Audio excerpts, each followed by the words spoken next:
Bagaimana rasanya menjadi pahlawan asal yang dipuja, tapi justru harus memohon perlindungan dari seorang kelas Efren terburuk? Sementara jenius lain bersembunyi ketakutan di zona aman, pemuda Efren ini justru berjalan santai memburu bos paling mematikan. Hanya dengan satu sentuhan ajaib pada senjatanya, hukum keseimbangan di dunia ini langsung hancur berantakan. Dan saat sang Raja Iblis bangkit untuk menelannya, ia hanya tersenyum, karena monster yang sesungguhnya adalah dirinya. Di langit Nanrong, Demon Rift biru menjulang di atas kota.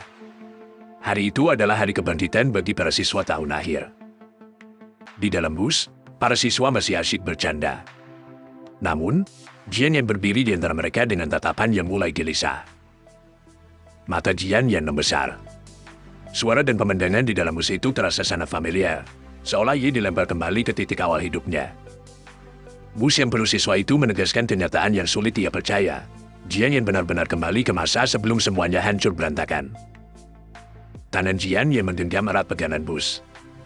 Ia mengenali hari itu sebagai perjalanan seluruh angkatan menuju stasiun Demon Rift Nanrong untuk upacara kebangkitan. Wajahnya mengeras. Bagi Jian Yan, momen ini terjadi 2,5 tahun sebelum kota Nanrong kelak hancur lebur. 12 tahun sebelumnya, Demon Rift pertama muncul seperti luka merah di langit. Monster-monster keluar dan menyerbu manusia dalam skala besar. Ketika manusia mencoba masuk ke Demon Rift dan lawan balik, mereka menyadari bahwa senjata api dan senjata nuklir tidak banyak berguna di dunia yang penuh gangguan sihir. Harapan baru muncul saat manusia berusia 18 tahun di dekat Rift dapat membangkitkan kelas dan skill talenta untuk melawan monster. Setelah 5 tahun perang, manusia akhirnya menguasai semua pintu Rift dan mulai menerobos ke dunia Demon Rift, mengubah tatanan masyarakat. Oleh karena itu, setiap lulusan SMA yang genap 18 tahun wajib datang ke Demon Rift untuk membangkitkan kelas mereka. Kelas terbagi menjadi combat, support, dan crafting. Kelas combat dipuja, support dihargai, sementara crafting sering dianggap hanya pekerja logistik. Dalam kehidupan sebelumnya, Jian yang justru membangkitkan kelas crafting peringkat F yang terlihat paling tidak menjanjikan. Tapi kelas itu membawa skill ilahi bernama Modifi, sebuah kemampuan yang bisa mengubah satu huruf pada nama skill, equipment, atau item menjadi kekuatan baru. Begitu rahasia Modifi terbuka, orang-orang kuat menyeret Jian yang ke sisi mereka untuk mengubah berbagai skill dan equipment. Dari tangannya, barang sampah berubah menjadi divine artifact. Kemampuan itu membuat para penguasa yang memanfaatkannya mulai merasa takut. Ketakutan mereka berubah menjadi kurungan. Jian yang dibatasi, dikontrol, dan dipaksa tumbuh sesuai kemauan orang lain. Semua itu runtuh saat monster sihir tipe naga mimpi buruk level 200 muncul dari Demon Rift Nanrong dan menjadi ancaman yang salah dikirim untuk menghapusnya. Di ambang kematian, Jian yang menaktifkan Modifi dan mengganti Revive menjadi Rebirth. Ia memilih pertaruhan terakhir untuk meloloskan diri dari nasib itu. Panel skill berubah menjadi Rebirth. Tepat karena modifikasi terakhir itu, Jian yang terlahir kembali ke hari kebangkitan. Kini bus yang melewati zona kontaminasi hampir tiba di Demon Rift Nanrong. Guru mengingatkan siswa untuk bersiap turun. Di antara teman sekelasnya, Jian yang menunduk dengan tekad baru. Setelah pernah mati, ia tahu tidak ada orang lain yang bisa sepenuhnya ia percaya. Di luar jendela bus, kabut biru zona kontaminasi menyelimuti jalan. Jian yang bersumpah tidak akan pernah membocorkan kemampuannya. Sambil berdiri tenang di dalam bus, Jian yang memutuskan merahasiakan Modifi demi melindungi keluarga, teman, dan kota ini. Senyum tipis muncul di wajah Jian Yan. Kali ini ia akan tumbuh diam-diam, lalu menyelamatkan dirinya dan kota Nanrong. Bus berhenti di plaza kebangkitan markas besar Asosiasi Hanta, tempat gerbang Rift Wu menjulang sebagai pintu menuju upacara kebangkitan. Di depan plaza, para siswa turun dari bus. Jian yang berharap setidaknya mendapat kelas combat peringkat F terburuk agar tidak lagi dianggap kelas crafting sampah. Saat Jian yang berjalan di antara teman-temannya, reputasinya sebagai murid peringkat pertama membuat banyak siswa yakin ia akan mendapat kelas combat yang kuat. Yang Hongwei, murid peringkat 2 di kelas, memperhatikan Jian Yan dengan kesal. Selama ini, ia selalu berada di bawah bayanan Jian Yan. Yang Hongwei mengejek dari belakang, mengatakan bahwa mana affinity tinggi pun sering berakhir pada kelas peringkat F yang tidak berguna. Guru mereka menepuk Jian Yan dan menyuruhnya maju lebih dulu, seolah seluruh sekolah ingin melihat hasil murid terbaik mereka. Rombongan siswa digiring ke plaza. Aturan kebangkitan sederhana, letakkan kedua tangan di bola kristal, lalu panel kelas akan muncul. Petugas memanggil Lanrong nomor 1 high school dan nama Jian Yan, menandai dimulainya kebangkitan pertama di depan semua orang. Jian yang melangkah sendirian ke lingkaran kebangkitan. Berbeda dari tatapan penuh laporan lain, ia sudah tahu jawaban yang menantinya. Di tribun dekat lift, guru dan siswi berharap ia tidak mendapat kelas drafting. Sementara itu, Yang Hongwei malah menyeringai yakin Jian Yan akan jatuh. Jian Yan meletakkan tangan pada bola kristal, dan cahaya ungu dari portal mulai menyambar sekelilingnya. Telapak tangannya tenggelam dalam cahaya emas, tanda kebangkitan yang jauh lebih mencolok daripada peserta biasa. Layar kelas pecah terbuka dan menampilkan satu kata besar, Repairman. Panel kelas memastikan identitas Jian Yan, mana affinity 100%, kelas Repairman, tipe drafting, dan peringkat F. Orang-orang yang melihatnya terkejut. Murid nomor 1 dengan kerja keras luar biasa ternyata hanya membangkitkan kelas drafting peringkat F. Para siswa langsung tertawa terbahak-bahak, mengejek Jian Yan sebagai Repairman peringkat F, seolah semua prestasinya sebelumnya tak berarti. Wajah Yang Hongwei menunjukkan kepuasan saat ia menertawakan Jian Yan, yang selama 3 tahun terakhir selalu unggul darinya. Jian Yan tetap tenang. Baginya, kelas Repairman masih bisa dimanfaatkan untuk membuka toko reparasi dan mencari nafkah. Namun, bola kristal di depan Jian Yan kembali menyala, membuat energi biru berkumpul lagi di tangannya. Petugas terkejut saat bola kristal bereaksi untuk kedua kalinya, menandakan bahwa Jian Yan sedang membangkitkan kelas keduanya. Guru berkacamata itu panik sekaligus berharap, karena duel kelas sangat langka dan kelas kedua ini bisa mengubah nasib Jian Yan. Cahaya emas dan biru berputar semakin besar di arena, membuat semua mata kembali terpaku pada Jian Yan. Panel kedua muncul dengan tulisan Pharma, sebuah jawaban yang sama sekali tidak ada yang menduga. Hasil akhirnya semakin jelas. Jian Yan memiliki 2 kelas, Repairman dan Farmer, namun keduanya tetap drafting kelas peringkat F. Kerumunan tercengang lalu terdiam, karena 2 kelas yang sangat langka justru berakhir sebagai 2 kelas F rank. Tawa pecah di antara para siswa, dan julukan Double F Jian Yan langsung disematkan pada murid terbaik yang baru saja dipermalukan itu. Para guru pun hanya bisa menatap kasihan. Di mata mereka, bakat yang seharusnya menjadi legenda kini berubah menjadi nasib paling malang. Jian Yan berjalan sendirian meninggalkan lingkaran, tetapi senyum kecilnya menunjukkan bahwa ia tidak menganggap hasil itu sebagai sebuah kutukan. Di balik layar Repairman yang terlihat biasa saja, skill modifi miliknya kembali muncul dengan aturan yang sama. Satu karakter pada nama skill, equipment, atau item bisa diubah menjadi sesuatu yang baru. Jian Yan langsung menggunakan modifi pada skill Pharma, mengubah growth burst yang hanya mempercepat pertumbuhan tanaman menjadi revive. Panel skill baru muncul. Revive dapat menghidupkan target, termasuk diri sendiri, dan memulihkan luka, meski mana yang terpakai tidak ikut kembali. Melihat perubahan itu, Jian Yan yakin Revive akan menjadi kartu truf terbesarnya, asalkan modifi digunakan dengan benar. Di bawah papan ranking plaza, Jian Yan menatap target berikutnya. Ia akan meraih posisi pertama di Academic Ranking dan Combat Ranking sekaligus. Dengan senyum percaya diri, Jian Yan memilih jalan sendirian, karena sumber daya untuk peringkat teratas begitu besar, dan kali ini ia akan menjadi yang terkuat tanpa bergantung pada siapapun. Di depan Novice Training Base, Jian Yan menatap gedung pelatihan yang dulu hanya ia lewati sebagai tahap awal mengejar monster lemah bernama Charging Rabbids. Jian Yan teringat bahwa peringkat akademik hanya dinilai dari teori, sementara peringkat tempur hanya bisa meningkat melalui performa di fasilitas pelatihan seperti ini. Ia berjalan sendirian menuju gerbang, yakin bahwa tujuannya bukan hanya sekadar masuk daftar, melainkan meraih posisi pertama, seperti yang dulu ia capai dengan kerja keras. Petugas di training base itu mengenali Jian Yan dari SMA Nanron nomor 1 dan menyebut reputasinya sebagai siswa senior yang sudah lama menduduki puncak akademik. Petugas itu tetap memperingatkan bahwa ini hanyalah tahap pertama untuk para pemula, bukan tempat yang boleh diremehkan oleh siswa yang baru saja awakening.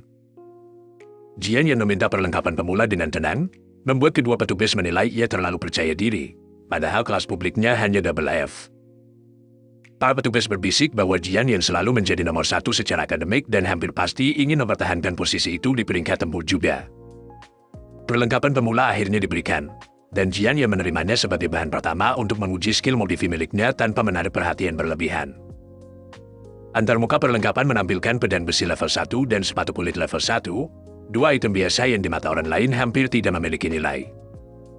Dengan pedang dan sepatu pemula di tubuhnya, Jian yang masuk ke gerbang training base, meskipun peringatan tentang kewalahan ala Charging Rabbits masih terdengar di belakangnya.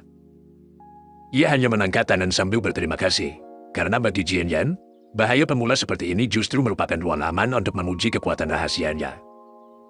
Bangunan besar training base tertutup di belakangnya, menandai awal ujian tempur pertama Jian Yan setelah kembali ke masa lalu. Di lorong cahaya digital training base, Jian Yan menaktifkan skill bawaan modifi dan mulai mengubah perlengkapan pemula yang baru saja diterimanya.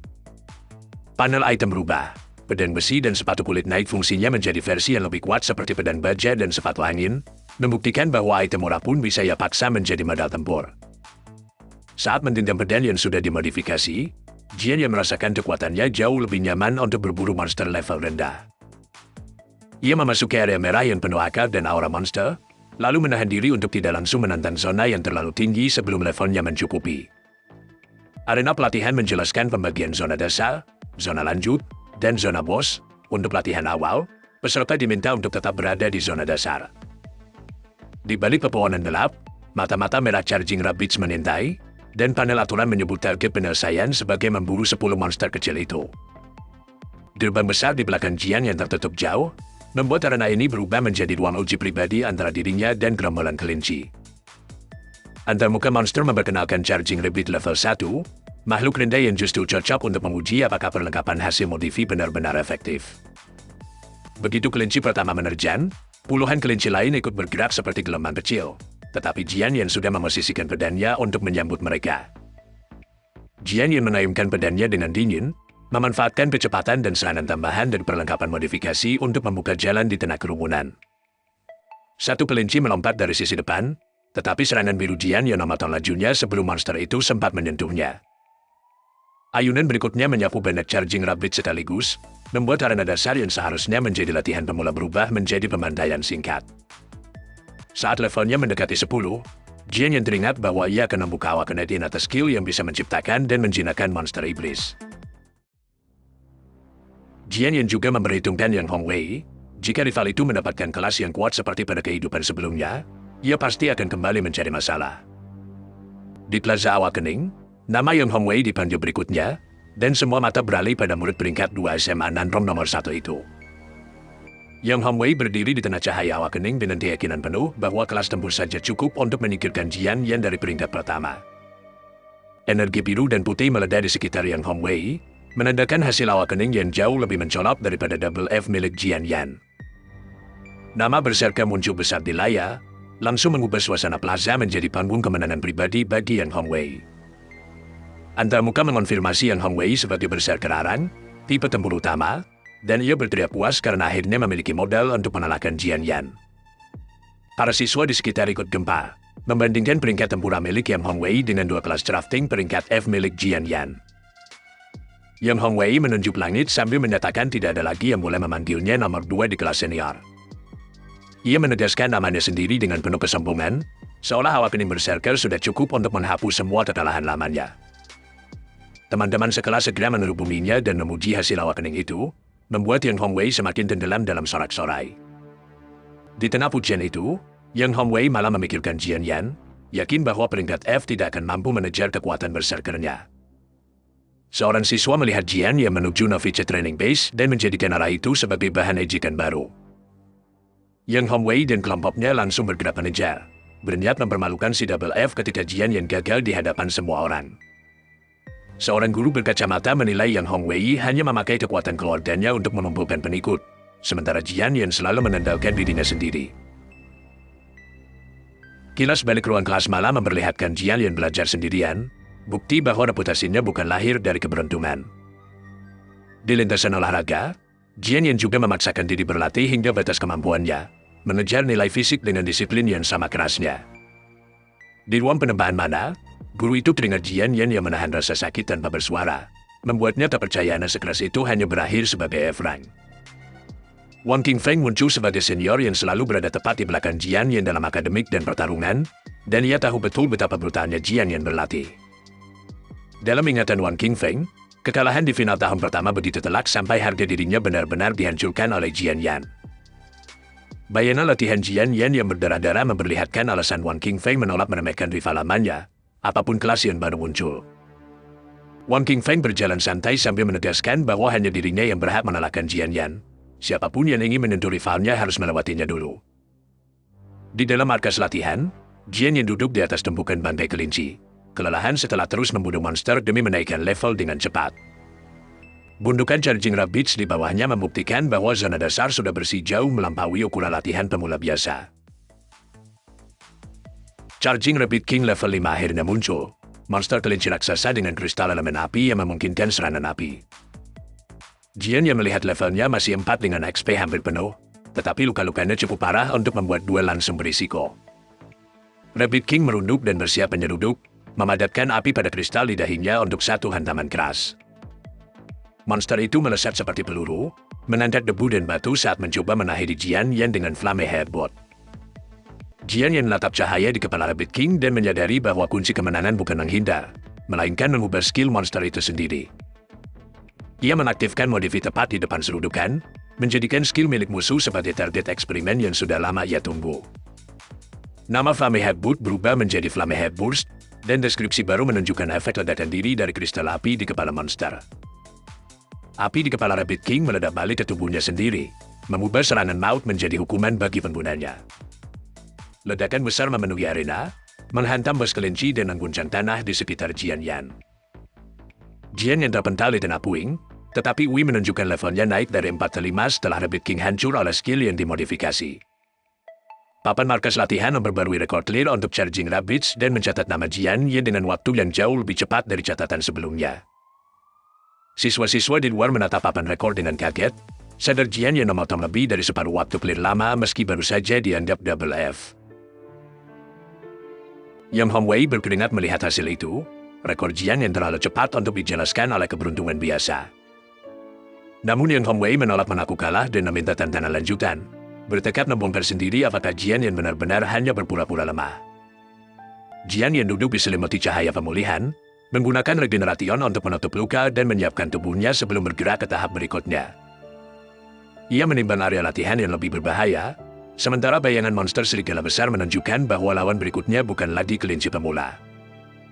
Dengan pedang di bahu, Jian Yan berjalan menuju tantangan baru, menjadikan rekor pertama ini hanya langkah awal untuk merebut peringkat pertarungan.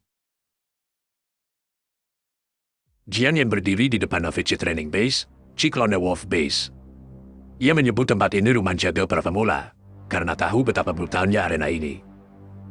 Bayangan para Cyclone Wolves muncul dengan mata menyala. Di base ini, serigala biasa saja berada di level 6-9, sementara Wolf King mencapai level 10. Gerombolan serigala menerkam pemula yang roboh. Ini menegaskan kenapa memilih base ini bagi pemula biasa sama saja seperti mencari penderitaan. Namun, gerbang besar Cyclone Wolf Base tetap menggoda. Hadiah dan experience di dalamnya setinggi risiko yang menunggu. Jian Yan mengincar lonjakan level besar itu. Jika ia bisa bertahan di base ini dan mengalahkan Wolf King, level 10 bisa dicapai dalam sekali clear. Ia ingat, freshman biasanya perlu 10 hari untuk mencapai level 10. Sementara clear sekali di base ini bisa membuka jalan menuju atas skill kedua. Di koridor masuk yang sunyi, Jian Yan menilai akses berburu sendirian di alam liar setelah level 10 sebagai modal penting untuk menjadi lebih kuat lebih cepat.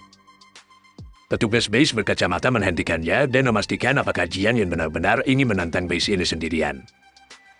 Petugas itu membandingkan Jian Yan dengan freshman Aran sebelumnya yang bahkan tidak sanggup ikut ujian masuk ke 9, lalu menyindir status double F miliknya. Jian Yan hanya tersenyum tenang dan berterima kasih atas kekhawatiran itu, karena keputusan masuk ke Cyclone Wolf Base sudah ia bulatkan. Gerbang cahaya terbuka di depan Jian Yan, sementara petugas itu menegaskan ia tidak akan menghentikan siapapun yang ingin mati. Jian Yan melangkah masuk sambil menyadari dirinya terus diremehkan. Namun, justru karena semua orang menganggapnya lemah, catatan yang ia buat nanti akan terasa semakin keras. Begitu arena gurun terbuka, para Cyclone Wolves menyeringai dan meraung, menyambut Jian Yan seperti mangsa baru. Jian Yan langsung melesat dengan pedang berkilau, memilih menembus gerombolan itu sebelum serigala-serigala sempat menepungnya penuh. Dari balkon pengawas, petugas base masih meremakannya sebagai Double F yang nekat menyerbu. Ia yakin Jian Yan hanya sedang menantar diri sendiri pada kematian. Di tengah arena, Jian Yan membelah beberapa Cyclone Wolfes sekaligus dengan tebasan cepat. Pertarungan berubah dari perburuan pemula menjadi pembantaian terukur.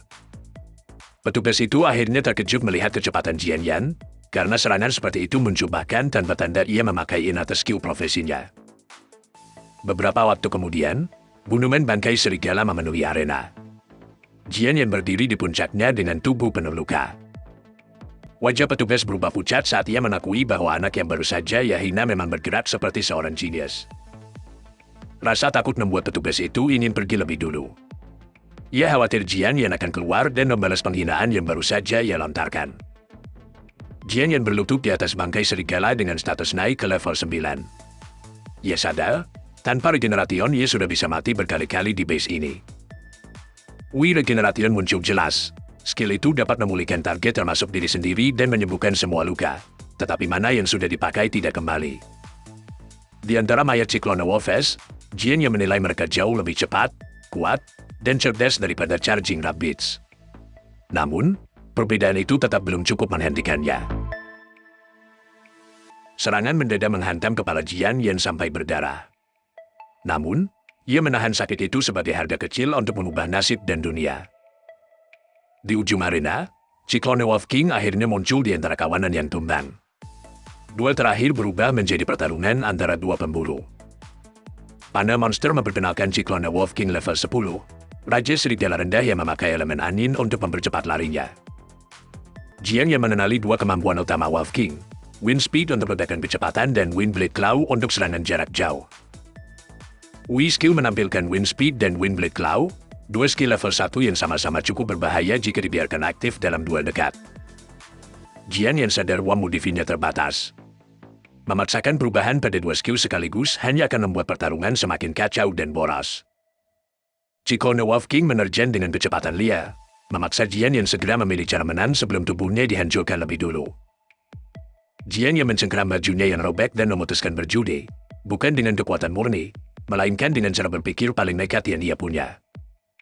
Saat tubuhnya terlempar oleh tekanan Wolf King, Jian yang mengingat bahwa selain punya skill botia, ia juga pernah mendominasi arena akademik dan combat. Dengan mata tajam, Jian yang membalas dari udara.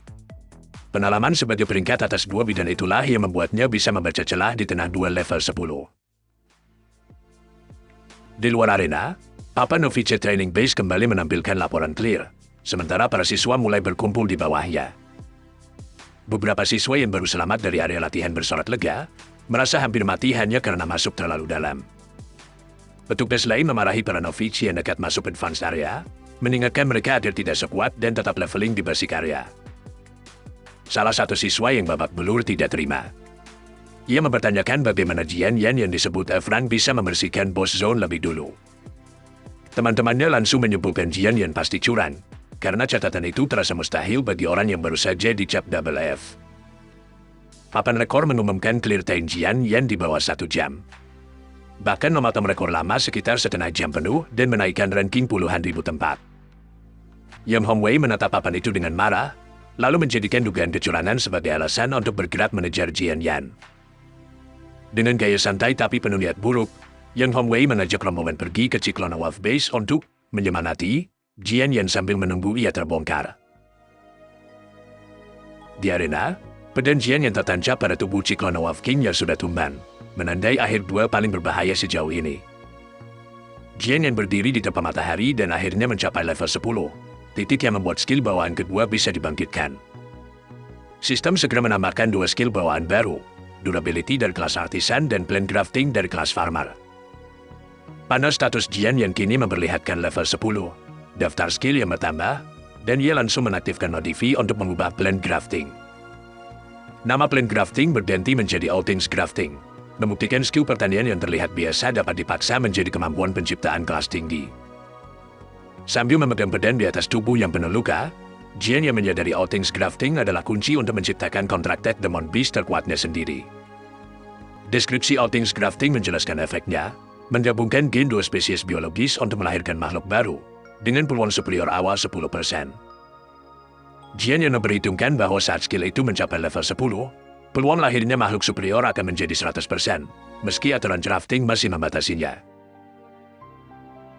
Dalam bayangan strateginya, Demonic Beast yang kuat bisa memperoleh kemampuan rahasia lebih kuat lagi melalui kombinasi yang tepat.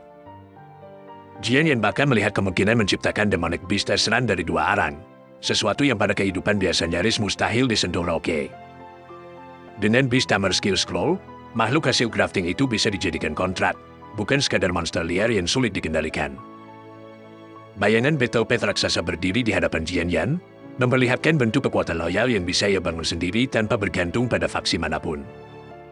Ia mengingat figur-figur masa lalu yang dulu mengeksploitasi pencapaiannya, dan semua keuntungan yang pernah mereka ambil kini berubah menjadi hutan yang akan ia rebut kembali. Jian Yan mendendam pedang di bawah cahaya matahari dan bertekad menjadikan kekuatan itu milik eksklusifnya dalam kehidupan ini. Jian Yan berdiri di markas serigala topan yang dipenuhi bangkai-bangkai serigala. Meskipun tubuhnya masih berlumuran darah, ia merasa hasil buruannya sudah cukup dan bersiap untuk kembali. Dekat bangkai Raja Serigala Topan, sebuah kristal sihir hijau tergeletak. Jian Yan tahu betul benda langka semacam ini bisa dijual dengan harga tinggi atau memberikan efek kuat jika dipasang pada peralatan. Sayangnya, kristal yang didapat dari markas pelatihan masih menjadi milik asosiasi. Jian Yan hanya bisa menahan keinginannya sambil mengingat, setelah mencapai level 10, ia akan diizinkan masuk ke alam liar di luar celah iblis. Begitu berada di alam liar, semua kristal sihir dan material yang ia temukan akan sepenuhnya menjadi miliknya. Bagi Jian Yan, ini berarti masalah keuangan yang selama ini membebaninya akhirnya menemukan jalan keluar. Namun, luka di tubuhnya bukanlah hal sepele. Karena cedera itu belum sampai membunuhnya, skill Revive tidak bisa digunakan sebagai penyembuhan biasa, dan biaya perawatan di rumah sakit pasti akan sangat besar.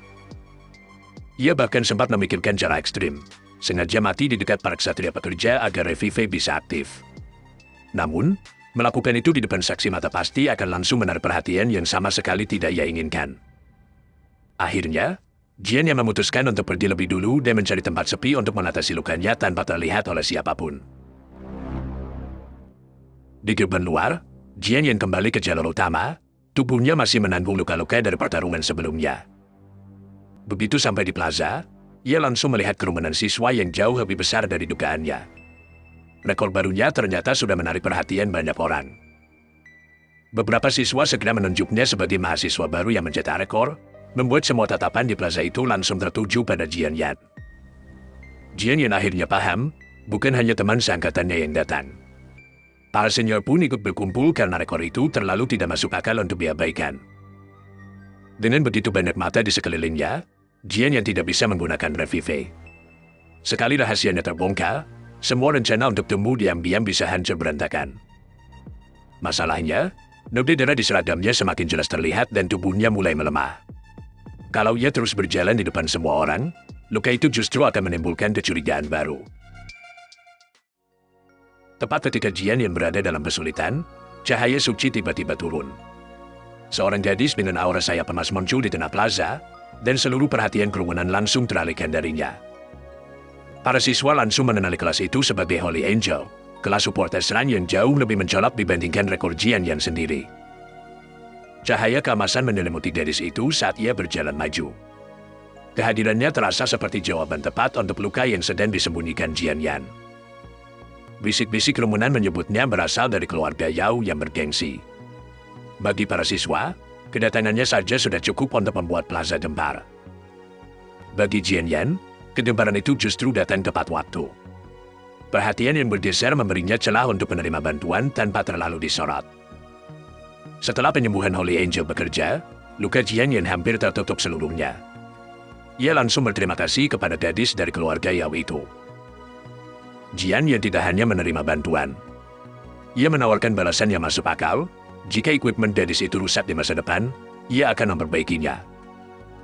Gadis Holy Angel menerima tawaran itu dengan senyum lembut. Dari satu tindakan penyembuhan, Jian Yan mendapat peluang koneksi yang bisa berguna di kemudian hari. Tapi Yam Hongwei tidak membiarkan suasana tenang. Ia melihat kedekatan itu dan mulai menyindir, seolah bantuan tersebut adalah bagian dari kecurangan Jian Yan. Yang Hongwei menunjuk Jian Yan di depan semua orang dan meminta kerumunan untuk tidak tertipu olehnya. Ia menuduh rekor speed clear Jian Yan didapat lewat kecurangan, lalu menyeret label Double F sebagai bukti bahwa Jian Yan mustahil menang secara normal. Para siswa yang mendengar label F-Run langsung ikut terkejut. Bagi mereka, kelas drafting seharusnya tidak punya kemampuan tempur untuk menembus marka sendirian. Yang Hongwei lalu menyusul logika yang lebih tajam. Jika seorang F-Run bisa menyelesaikan solo dan memecahkan rekor, maka satu-satunya penjelasan menurutnya adalah equipment yang terlalu kuat. Ia menikmati momen itu, menongki 3 tahun kegagalannya melampaui Jian Yan dan menuduh rivalnya sekarang memakai trik yang memalukan. Salah satu siswa mengingatkan bahwa Jian Yan dikenal sebagai murid miskin. Ucapan itu malah memberi Yang Hongwei bahan serangan baru. Yang Hongwei langsung memelintir fakta itu. Jika Jian Yan punya equipment mahal, ia menuduhnya selama ini berpura-pura miskin dan menipu financial aid sekolah. Kerumunan mulai termakan kata-kata itu. Dalam sekejap, bisik-bisik berubah menjadi keyakinan bahwa Jian Yan benar-benar menyembunyikan kebohongan besar. Jian Yan akhirnya menanggapi dengan tenang. Ia bertanya apakah Yang Hongwei benar-benar ingin ia membuktikan bahwa dirinya tidak curang. Yang Hongwei langsung masuk ke perangkapnya sendiri. Ia menantang Jian Yan untuk melepas equipment dan bertarung, karena menurutnya kemenangan tanpa gear akan membuktikan semuanya. Daddy's Holy Angel segera memperingatkan Jian Yan agar tidak terpancing. Menurutnya, Jian Yan tidak perlu membuktikan apapun kepada orang-orang yang sudah berniat menjatuhkannya. Jian Yan menerima perhatian itu, tetapi sorot matanya menunjukkan bahwa ia sudah mengambil keputusan sendiri. Dengan mengangkat pedangnya, Jian Yan menyatakan bahwa ia menerima tantangan Yang Hongwei. Bagi Jian Yan, ini bukan soal membuktikan diri kepada kerumunan. Ia ingin membereskan Yang Hongwei sekarang, sebelum rival itu terus mengganggu rencana rahasianya untuk tumbuh lebih kuat. Yang Hongwei meledakkan aura merah berserker dan menyumbangkan kelas Sara miliknya. Ia yakin seorang Double F tidak mungkin menantangnya secara setara. Ia menaktifkan skill talenta berserk dan berjanji akan menghajar Jian Yan sampai topeng palsunya terbongkar. Aura merah itu membuat ancamannya terlihat semakin brutal. Jian Yan justru tersenyum tipis. Ia membiarkan Yang Hongwei membakar semangatnya, seolah ingin melihat berapa lama aura sombong itu bisa bertahan. Di mata Jian Yan, kelas hanyalah lapisan tambahan. Ia bersiap menghajar Yang Hongwei dengan tubuh dan penanamannya sendiri, karena orang yang benar-benar kuat akan tetap kuat meskipun tanpa menandalkan awakening kelas. Yang Hongwei melaju dengan aura berserk merah menyala di tubuhnya, sementara Jian Yan berdiri tenang di ujung arena. Duel dimulai dengan tekanan penuh dari kelas Saran. Daddy Sesram Holy Angel dari keluarga Yao menganggap duel ini tidak adil. Menurutnya, kelas petarung arang melawan Prajin F-Run seharusnya mustahil seimbang.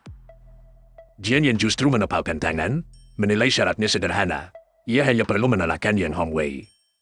Perlengkapan yang sempat ia pakai juga sudah dipulihkan sebelum keluar dari markas. Saat Jian Yan berdiri tanpa perlengkapan apapun, ia tidak khawatir ada yang menemukan keanehan pada gearnya. Arena itu kini menjadi ajang pertarungan kemampuan murni di mata publik. Yang Hongwei menerjang dengan berserk, melayangkan pukulan merah langsung ke arah Jian Yan. Ia yakin hari kekalahan Jian Yan akhirnya tiba. Pukulan besar itu meleset begitu saja dari sisi tubuh Jian Yan. Ekspresi Yang Hongwei berubah kaget karena target F-Run yang ia remehkan bisa menghindar dengan sempurna. Yang Hongwei menolak menerima kegagalan itu dan memaksa dirinya menyerang lagi. Semakin ia marah, aura merah berserknya justru makin liar. Ia menghujani Jian Yan dengan rentetan pukulan cepat, seolah ingin membuktikan Jian Yan tidak mungkin terus menghindar. Namun, kecepatan saja belum cukup untuk menyentuh lawan yang sudah membaca polanya. Rentetan serangan itu memenuhi arena duel, tetapi Jian Yan tetap bergerak di antara celah pukulan. Di mata penonton, ia seolah berdiri di tengah badai tanpa benar-benar tersentuh. Jian Yan mengakui bahwa berserker arang memang kelas yang kuat. Namun, ia juga melihat masalah Yang Hongwei. Serangan sebesar itu tidak ada artinya jika tidak pernah mengenai target. Ketika Yang Hongwei kembali melancarkan ayunan besar, Jian Yan sudah keluar dari garis serangannya. Pukulan yang dilempar membabi buta hanya membuang stamina percuma. Jian Yan sudah lama membaca gaya bertarung Yang Hongwei, bahkan jauh sebelum duel hari ini. Karena itu, Yang Hongwei bukan hanya gagal memukulnya, tetapi juga gagal memahami cara Jian Yan bergerak. Serangan balik Jian yang membuat Yang Hongwei terpental dan jatuh di depan kerumunan. Teriakan paniknya memecah aura sombong yang tadi ia pamerkan di arena. Jian yang berdiri di atas hasil duel itu dan menyimpulkan bahwa ia tetap keluar sebagai pemenang. Tidak ada perlengkapan mencurigakan, tidak ada trik yang bisa dilihat publik, hanya Yang Hongwei yang kalah telak. Para siswa terengah-engah melihat kenyataan yang sulit mereka terima. Prajenevran yang mereka hina baru saja menjatuhkan berserkeraran di depan mata mereka. Bagi Jian Yan, itu sudah cukup. Ia tidak ingin membuang waktu lagi di plaza karena rencana leveling dan persiapan menjelajahi alam liar jauh lebih penting daripada meladeni ejekan Yang Hongwei. Luka Jian Yan sedang pulih dan ia akan segera masuk ke alam liar. Sebelum itu, ia membutuhkan perlengkapan yang benar-benar miliknya, bukan perlengkapan pinjaman dari markas latihan. Ia mengingat kembali perlengkapan kuat yang sempat membantunya, tetapi semua itu sudah ia kembalikan setelah keluar dari markas. Dengan Moldivi, mendapatkan gear bagus bukan masalah utama, bahan dasarnya yang harus ia cari. Di depan gedung markas latihan, Jian yang memutuskan membeli gear biasa lalu memakai Moldivi untuk mengubahnya. Pilihan paling cepat adalah mengecek lapak-lapak jalanan yang menjual barang murah.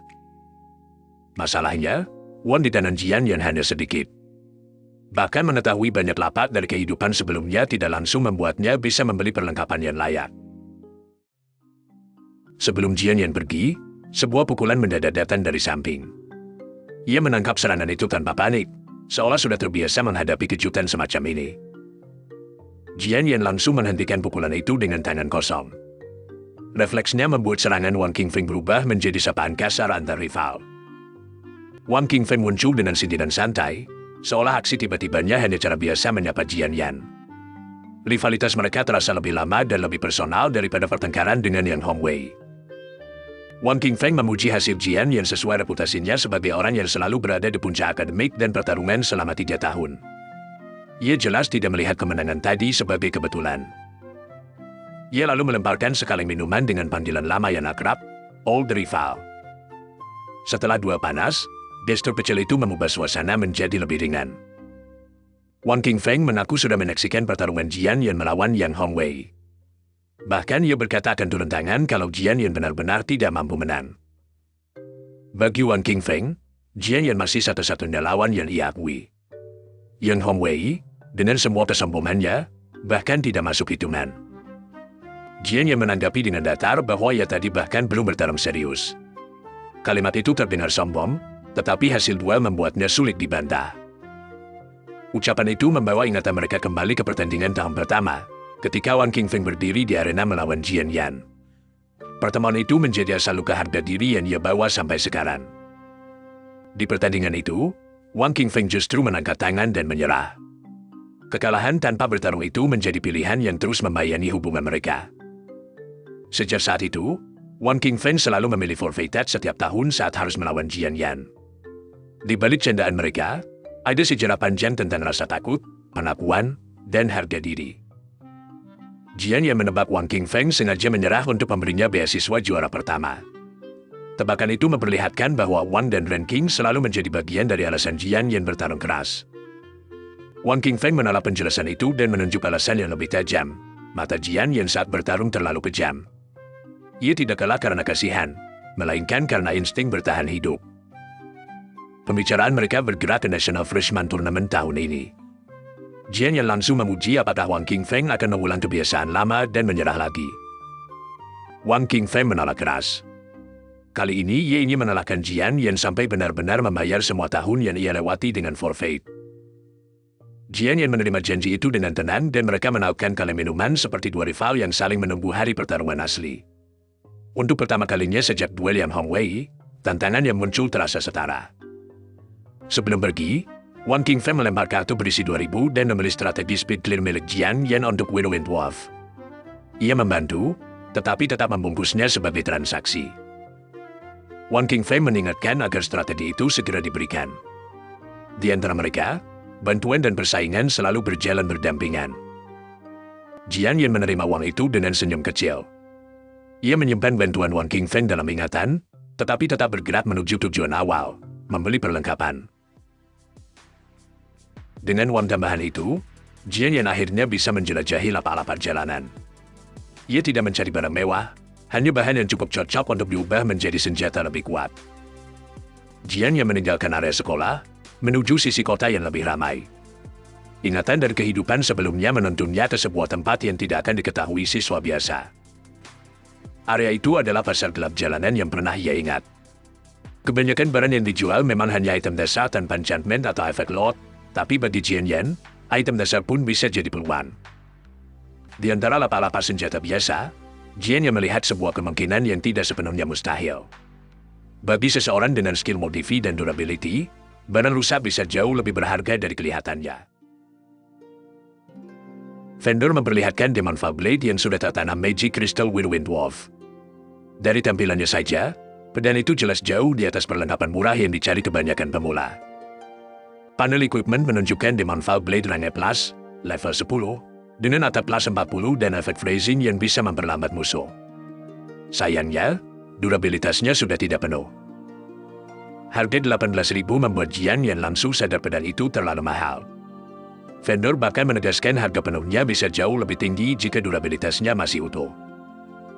Jian Yan tidak memaksakan diri pada Demon Fall Blade dan menunjuk pilihan lain.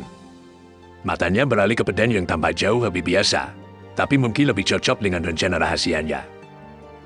Pilihan itu adalah Brand Sword rank level 10, atap plus 15, dengan harga 5.000. Di permukaan, pedang ini jauh lebih lemah, tapi namanya justru menyimpan peluang untuk skill modifi. Jian yang menawarkan kesepakatan.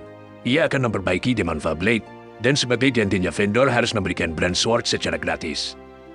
Tawaran itu mengubah skill durability menjadi alat tawar-menawar yang ampuh. Vendor terkejut karena Jian yang mengaku bisa melakukan perbaikan semacam itu.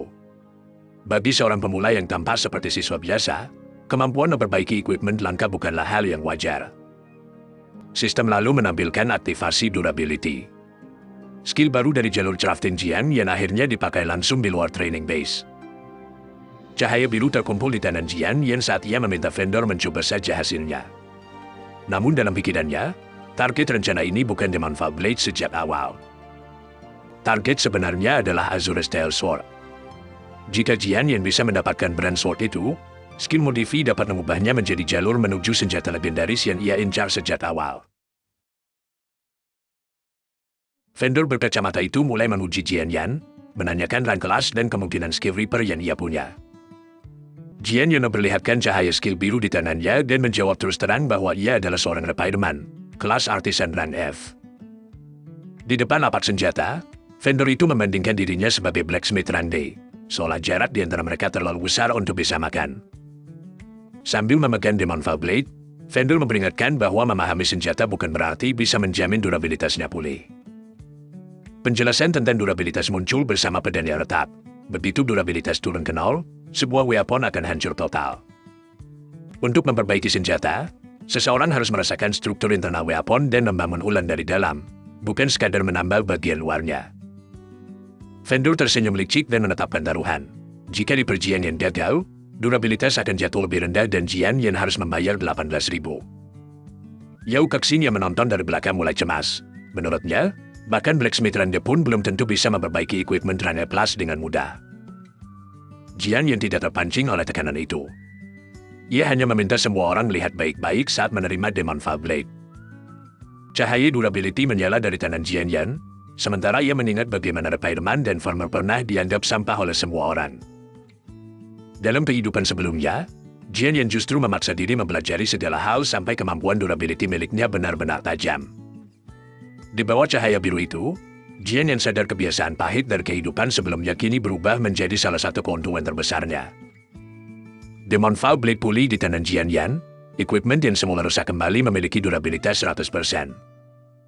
Para penonton langsung berubah sikap, kagum karena seorang kelas rank F ternyata mampu memperlihatkan teknik setingkat master. Yao Kexin semakin terkejut, karena tawaran Jian Yan untuk memperbaiki equipment setelah ia menyembuhkan lukanya ternyata bukan basa-basi kosong. Jian Yan mengangkat Demon Fall Blade yang sudah pulih dan menyatakan pekerjaannya selesai. Vendor segera berubah ramah, mengakui salah menilai Jian Yan dan menyebutnya benar-benar berbakat. Karena kalah taruhan, vendor menyerahkan Demon Fall Blade dan Brand Sword, bahkan berkata Jian Yan boleh menambilnya sekarang. Jian Yan menerima pedang itu dengan tenang, seolah seluruh taruhan mahal tadi memang sudah ia hitung dari awal. Setelah Brand Sword berubah menjadi Azure Style Sword, Jian Yan menatap panel equipment dan tahu ia hanya perlu mengganti satu karakter lagi untuk membuatnya menjadi Pseudo Divine Weapon. Dengan modifi, Jian Yan mengubah kata Azure Style menjadi Azure Gel, dan pedang itu naik menjadi Azure Gel Sword, Pseudo Divine Weapon yang pernah dikenal sebagai senjata legendaris. Di balik bayangan Divine General kuno, Jian Yan tahu senjata ini pernah menembus pasukan musuh berkali-kali. Baginya sekarang, itu juga berarti 2000 won di kantong bisa diselamatkan untuk biaya kuliah. Ingatan tentang adik perempuannya muncul kembali. Sejak orang tua mereka meninggal, gadis kecil itu belum benar-benar mampu melangkah maju. Jian Yan tahu adiknya akan menjadi luar biasa di masa depan. Tetapi saat ini ia masih gadis tertutup yang membutuhkan biaya hidup sebelum Jian Yan masuk universitas. Saat Jian Yan hendak pergi, suara familiar memanggilnya dan meminta ia disewa untuk membantu leveling. Dan di situ akhirnya terungkap sebagai Yao Kexin, Holy Angel Rank S yang masih level 0, dan ia menawarkan 50.000 agar Jian Yan membawanya mencapai level 10. Jian Yan langsung menyetujui tawaran itu. Baginya, uang yang ia butuhkan seperti diantar langsung ke depan pintu. Sebelum berangkat, Yao Kexin justru meminta vendor menjual Demon Fable kepadanya dan menawarkan 25.000 untuk pedang yang sudah pulih itu. Ketika Yao Kexin memperlihatkan storage ring dan meminta jumlahnya dicek, vendor langsung sadar ia sedang menghadapi nona muda dari keluarga kaya. Vendor yang tadi licik ini menunduk dalam-dalam, memohon agar tawaran Yao Kexin diterima. Jian yang tersenyum tipis melihat vendor pasar gelap itu panik. Jelas, orang seperti ini jarang benar-benar berhadapan dengan pembeli super kaya. Ia juga mulai menghitung ulang. Andai tahu Yao Kexin sekaya ini, ia mungkin bisa menjual jasa atau itemnya dengan harga jauh lebih tinggi. Yao Kexin lalu menyerahkan Demon Fable kepada Jian Yan sebagai hadiah pertemuan pertama, bahkan meminta maaf jika hadiah itu terlihat kurang pantas. Jian Yan sempat terdiam, tidak menyangka nona muda kaya itu benar-benar bersikap begitu sopan kepadanya. Akhirnya Jian Yan menerima hadiah itu, dan Yao Kexin tampak lega karena pemberiannya tidak ditolak. Tanpa membuang waktu, Jian Yan membawa Yao Kexin menuju Rocket Training Base untuk memulai leveling yang ia minta. Bangunan Rocket Training Base berdiri di bawah langit cerah, menjadi tempat Jian yang memulai rencana power leveling Yao Kexin. Di dalam base, Yao Kexin naik level sangat cepat saat Jian yang menebas monster di sekitarnya dengan 2 pedang. Sistem bahkan mengumumkan bahwa Jian Yan dan Yao Kexin memecahkan rekor clear time charging rabbit. Mereka lanjut ke monster yang lebih kuat, dan Yao Kexin terus naik level ketika Jian yang membalas serangan Cyclone Wolf dengan kecepatan tinggi. Tak lama setelahnya, rekor waktu tercepat untuk mengalahkan Cyclone Wolf juga berhasil dipecahkan oleh Jian Yan dan Yao Kexin. Di luar, para siswa kembali heboh saat melihat papan rekor. Nama Yao Kexin membuat mereka mulai menghubungkannya dengan keluarga Yao. Pertanyaan tentang keluarga Yao menyebar dengan cepat, karena tidak semua orang tahu seberapa berpengaruh nama itu. Jawabannya bukan keluarga biasa. Nama Yao punya kaitan dengan Full Chamber of Commerce, salah satu asosiasi pedagang terbesar di negeri itu. Setelah serangkaian penyelesaian cepat itu, Yao Kexin merasa kelelahan di level 9 dan meminta istirahat sebelum melanjutkan. Jian Yan, yang sudah mencapai level 13, menyarankan agar mereka tetap berjalan sambil beristirahat, karena kondisi fisik Yao Kexin masih cukup aman. Ia sengaja memilih target berikutnya, Nether Flammable Base, satu-satunya markas pelatihan pemula dengan rating bahaya C-Class ke atas. Gerbang Nether Flammable Training Base berdiri kokoh seperti fasilitas militer besar, jauh lebih menekan dibandingkan arena pemula sebelumnya. Para penjaga markas memperingatkan Jian Yan bahwa Nether Flammable King jauh lebih berbahaya dibanding Charging Rabbit maupun Cyclone Wolf. Jian Yan tidak mundur. Baginya, semakin besar risiko, semakin besar pula peluang yang bisa ia raih. Yao Kexin ikut meneguhkan hati. Dengan dukungan mesra miliknya di sisi Jian Yan, kesempatan langka ini tidak boleh terlewatkan. Melihat tekad mereka, penjaga hanya bisa membuka jalan dan mendoakan keberuntungan bagi keduanya. Jian Yan menjawab santai dan masuk bersama Yao Kexin, seolah restu penjaga itu hanyalah tambahan kecil di atas rencana yang sudah ia susun. Di dalam hutan berkabut, Yao Kexin segera menyadari keanehan. Tidak ada monster biasa yang muncul di jalur mereka. Jian Yan menjelaskan bahwa markas ini memang tidak memiliki monster reguler, hanya ada satu bos di dalamnya. Yao Kexin terkejut mendengar hanya ada satu bos, karena itu berarti seluruh bahaya markas terkumpul pada satu monster. Langkah berat mulai mengguncang tanah, dan Jian Yan langsung tahu bahwa sesuatu yang mereka cari sedang mendekat. Sosok raksasa akhirnya muncul dari bayangan hutan, membuat Yao Kexin spontan menyebutnya monster besar. Jian Yan justru tersenyum di hadapan monster raksasa itu, karena akhirnya ia menemukan lawan yang pantas untuk dirinya saat ini. Raja babi hutan Netherflamme akhirnya menampakkan diri di tengah hutan markas.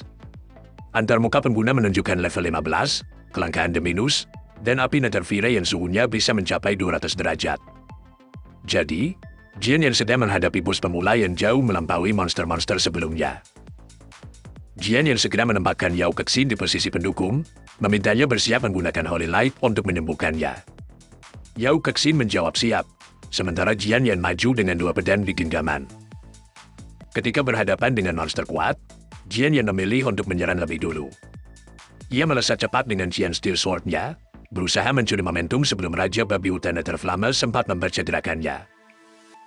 Jian Yan memanfaatkan gravitasi dan putaran tubuhnya untuk mengincar leher sang bos. Serangan itu bukan sekadar tebasan biasa, melainkan upaya memenggal dalam satu gerakan melayang di udara. Raja Babi Hutan Netherflamme tidak tinggal diam menunggu.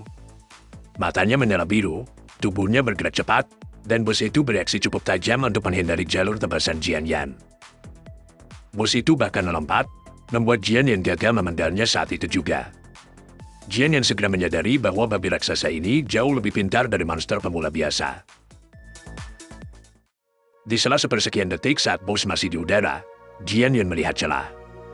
Ia memutuskan untuk memodifikasi nama Jian Steel Sword, karena Yao Kexin tidak akan sempat menyadari perubahan itu. Kemampuan modifi aktif dalam kilatan pixel, dan nama Jian Steel Sword berubah menjadi Jian Steel Sword Imitation. Perubahan satu kata itu langsung mengangkat senjata biasa menjadi tiduan senjata ilahi. Cahaya warna-warni menyelimuti bilah pedang Jian Yan. Meskipun ia tidak bisa menciptakan Jian Steel Sword yang asli, bentuk tiduannya saja sudah cukup untuk menembus pertahanan bos. Hasilnya muncul sebagai pedang biru bercahaya dengan aura yang kuat. Pedang ini bukan divine weapon sejati, tetapi panah levelnya saja sudah menunjukkan lonjakan kualitas yang sangat besar.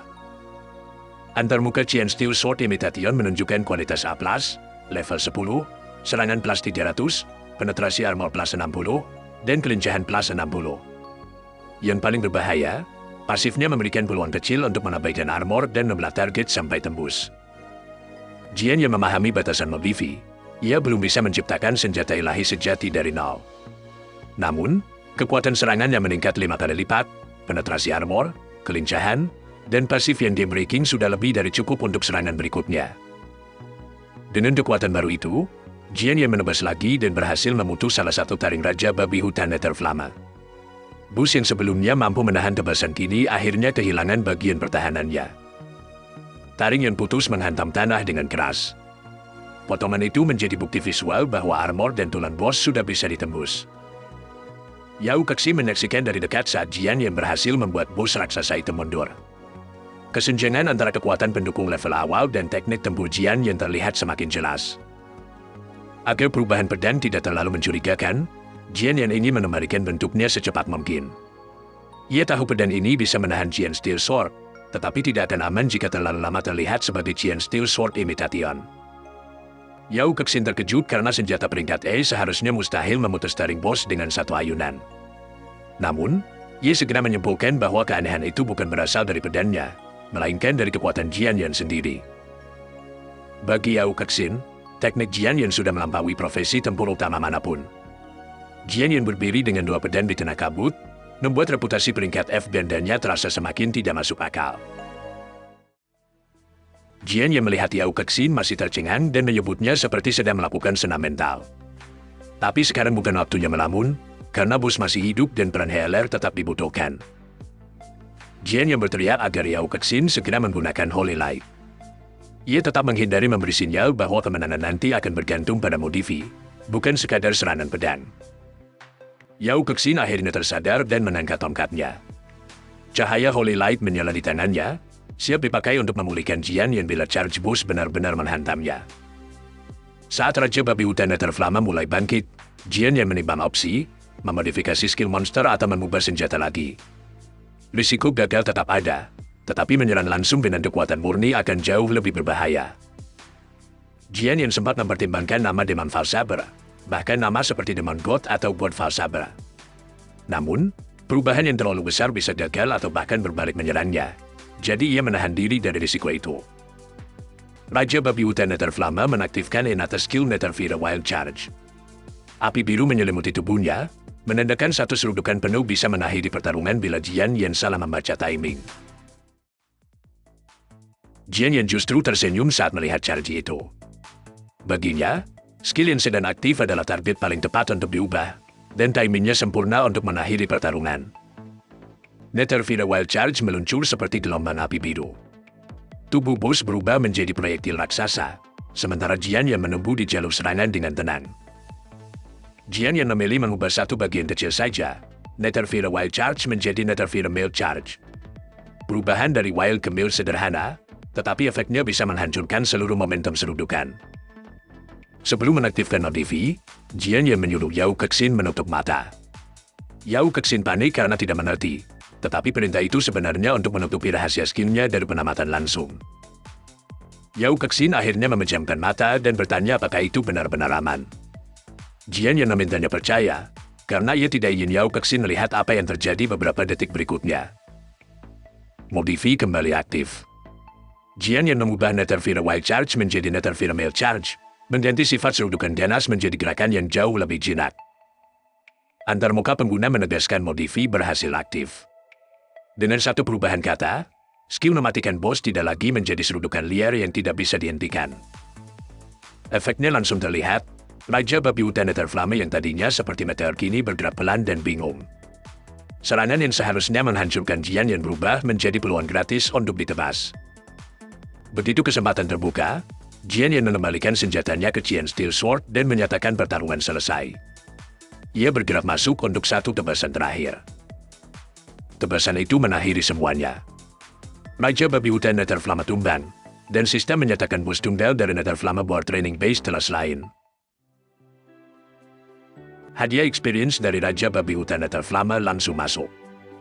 Jian Yan naik dari level 13 sampai level 15 dengan sedikit progres tambahan, sesuai reputasi bos terkuat di Novice Training Base. Yao Kexin juga menerima XP besar dan naik 3 level sekaligus, dari level 9 menjadi level 12. Ia membuka mata dengan tak percaya, bertanya apakah Jian Yan benar-benar baru saja membunuh monster itu. Jian Yan berjalan santai mendekati Yao Kexin dengan 2 pedang di punggungnya. Ia sengaja membuatnya menutup mata hanya agar momen Modifi tidak terlihat, bukan karena Yao Kexin benar-benar perlu dilindungi dari pemandangan itu. Jian Yan menilai Yao Kexin sangat berguna, penurut, kaya, bisa menyembuhkan, dan rara high quality mata. Ia mulai mempertimbangkan untuk membawanya ke Dungdan Dumeon yang memberi reward lebih besar di masa depan. Jian Yan akhirnya mempersilahkan Yao Kexin membuka mata. Ia juga menyatakan komisi leveling sudah selesai, karena target level 10 bahkan sudah terlampaui. Yao Kexin membuka mata perlahan. Reaksinya tertahan sejenak, karena ia belum sepenuhnya memproses bahwa bus raksasa yang tadi melenjam kini sudah mati. Tubuh Netherflama Boil King tergeletak tak bergerak di tanah. Sisa-sisa api birunya mulai meredup, menjadi bukti nyata bahwa pertarungan telah usai. Yao Kexin akhirnya menyadari bahwa Jian Yan benar-benar melakukannya sendirian. Baginya, membunuh monster sekuat itu secara solo adalah bukti bahwa Jian Yan jauh lebih luar biasa dari reputasi Efrancraftinnya yang terlihat di luar. Jian Yan mengajak Yao Kexin pergi karena pekerjaan mereka sudah selesai. Sementara itu, Yao Kexin menilai Jian Yan sebagai talenta yang sangat langka, lembut, dan dapat dipercaya. Sebelum Jian Yan benar-benar pergi, Yao Kexin memanggilnya untuk menunggu. Jian Yan menoleh, tidak tahu bahwa Yao Kexin masih punya hadiah lain selain pembayaran komisi. Yao Kexin menyerahkan pembayaran yang sudah ia janjikan, ditambah sebuah token kecil sebagai bentuk terima kasih. Sikapnya menunjukkan bahwa ia tidak menganggap jasa Jian Yan hanya sebatas transaksi biasa. Jian Yan terkejut ketika melihat token itu ternyata adalah Spatial Ring. Bagi hunter baru yang akan masuk Wilderness, item penyimpanan seperti ini jauh lebih berguna daripada sekadar uang tunai. Spatial Ring dijelaskan sebagai item langka yang dibuat dari magic crystal berelemen ruang. Cincin ini menentang hukum fisika dan memungkinkan pemiliknya menyimpan berbagai item di dalam ruang kecil. Jian Yan menolak karena hadiah itu terlalu mahal.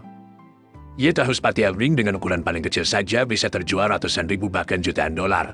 Jadi nilainya jauh melampaui pembayaran komisi. Yao Kexin tetap bersikeras karena ia tahu Jian Yan lebih membutuhkannya. Setelah membantunya naik 2 level lebih tinggi dari target awal, ia menganggap sepatu ring itu sebagai reward yang pantas. Jian Yan mulai berubah pikiran karena ia memang akan segera masuk wilderness untuk leveling dan berburu lot. Spatial ring seperti ini akan membuat pengumpulan material menjadi jauh lebih praktis. Akhirnya Jian Yan menerima spatial ring, tetapi ia menyeimbangkan nilainya dengan janji satu bantuan tanpa syarat selama tidak melanggar prinsipnya. Dengan begitu, kerja sama mereka berubah menjadi hubungan yang jauh lebih penting daripada sekadar komisi leveling.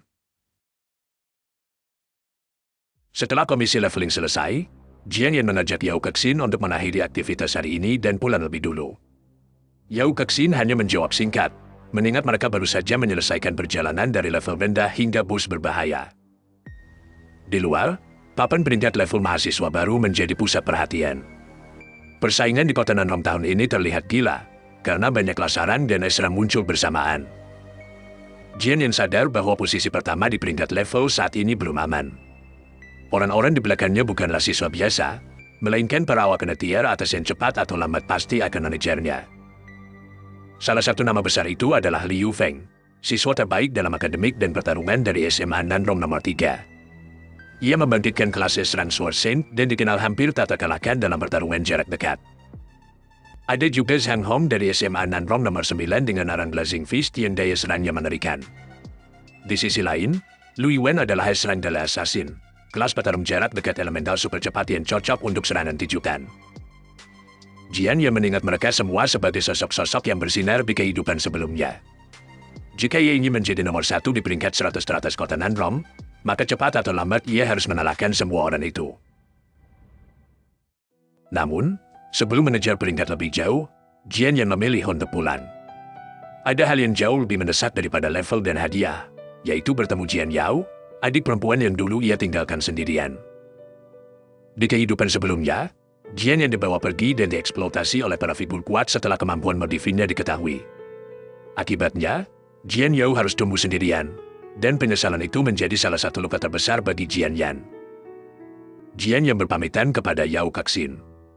Ia masih punya urusan keluarga, dan Yao Kexin menerima alasannya dengan santai sambil berharap mereka bisa menjelajahi Dumyeon bersama lagi lain kali.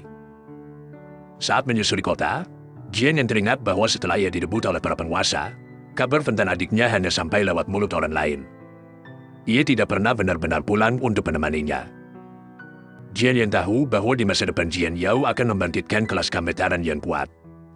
Tetapi sekarang, sebelum semua itu terjadi, Jian Yao hanyalah gadis SMP yang masih terluka oleh kematian orang tua mereka. Jian Yan akhirnya sampai di rumah. Di balik pintu sederhana itu, ia akan menghadapi hal yang tidak bisa diselesaikan hanya dengan modifi, luka keluarga yang selama ini ia abaikan. Jian Yao menyambutnya dengan suara tenang dan mengatakan makan malam sudah siap. Secara lahiriah ia tampak seperti adik yang biasa saja, tetapi Jian Yan tahu gadis ini masih sangat tertutup. Mereka makan berdua di rumah kecil yang sunyi. Sejak orang tua mereka meninggal di Demon Rift, Jian Yao selalu hidup dalam kesepian seperti ini. 3 tahun lalu, saat orang tua mereka masih hidup, Jian Yao jauh lebih ceria. Kenangan masa kecil itu kontras dengan dirinya yang sekarang diam dan menahan beban sendirian. Kematian orang tua mereka menghancurkan Jian Yao. Sejak saat itu, rasa aman di rumah ini seolah ikut menghilang bersama mereka. Di tengah makan, Jian Yao menyampaikan keputusan yang mengejutkan. Ia ingin berhenti sekolah. Kalimat itu langsung memotong suasana hangat yang baru saja kembali. Jian Yan bertanya kenapa. Karena ujian masuk SMA sudah dekat dan nilai Jian Yao di akademik maupun Cambridge sama-sama A. Dengan bakat seperti itu, alasan putus sekolah jelas bukan karena kemampuan. Jian Yao berkata ia melihat peringkat Jian Yan, nomor 1 di peringkat level mahasiswa baru kota Nanrong. Ia tahu kakaknya selalu bekerja keras dan tidak pernah menyerah. Tetapi justru karena percaya pada masa depan Jian Yan, Jian Yao merendahkan dirinya sendiri. Menurutnya, ia tidak akan menjadi apa-apa, jadi lebih baik bekerja lebih awal untuk membantu keuangan rumah. Jian Yan tidak menerima alasan itu begitu saja. Ia menegaskan bahwa ia ingin mendengar kebenaran, karena ia tahu Jian Yao sedang menyembunyikan alasan utama di balik keputusan itu. Saat suasana menegang, pintu rumah terbuka dan Paman Kuan datang. Pria dari perusahaan pinjaman itu terlihat canggung, seolah menyadari ia muncul di waktu yang tidak tepat. Paman Kuan adalah pemilik pinjaman darurat Akuan. Selama 2 tahun terakhir, sebagian biaya hidup Jian Yan dan Jian Yao berasal dari uang yang mereka pinjam darinya. Jian Yan akhirnya memahami alasan sebenarnya. Jian Yao sudah melihat Paman Kuan datang menagih dan memilih mengorbankan sekolahnya agar ia tidak lagi menjadi beban bagi kakaknya. Jian Yan membaca perasaan adiknya dengan jelas. Jian Yao tahu mereka tidak punya sumber penghasilan tetap, dan ia tidak ingin masa depan Jian Yan ikut tertahan karena dirinya. Bagi Jian Yao, berhenti sekolah terlihat seperti cara untuk melindungi masa depan kakaknya. Tetapi bagi Jian Yan, keputusan itu justru mengulang penyesalan yang paling ingin ia ubah. Jian Yan langsung bertanya pada Paman Kuan berapa total utang 2 tahun terakhir. Ia tidak menghindar, karena sekarang ia punya uang dari komisi leveling Yao Kexin. Paman Kuan menjawab bahwa tanpa bunga, jumlahnya sekitar 43.000. Ia tahu 2 bersaudara itu juga hidup sulit, tetapi perusahaan pinjamannya sendiri sedang nyaris tak bertahan. Tanpa ragu, Jian Yan menyerahkan 50.000. Ia bahkan menyebut sisa 6.000 lebih sebagai bunga, membuat Paman Kuan terkejut karena masalah yang menekan keluarga itu mendadak selesai. Jian Yao terkejut dan langsung bertanya dari mana Jian Yan mendapatkan 50.000. Baginya, uang sebesar itu terlalu besar untuk muncul begitu saja dalam 1 hari. Jian Yan sebenarnya perlu menjelaskan banyak hal kepada Jian Yao, tetapi ia menunggu sampai Paman Kuan pergi. Baginya, masalah keluarga tidak perlu dibuka di depan orang luar. Paman Kuan pamit dengan sopan dan berkata Jian Yan bisa menghubunginya lagi jika butuh bantuan. Kali ini, ia pergi bukan sebagai penagih, melainkan sebagai orang yang utangnya sudah dibayar lunas. Begitu Paman Kuan pergi, Jian Yao masih khawatir. Ia takut uang itu berasal dari cara ilegal, karena ia tidak ingin Jian Yan mencoreng nama orang tua mereka. Jian Yan menjelaskan bahwa uang itu ia dapatkan dengan kemampuannya sendiri.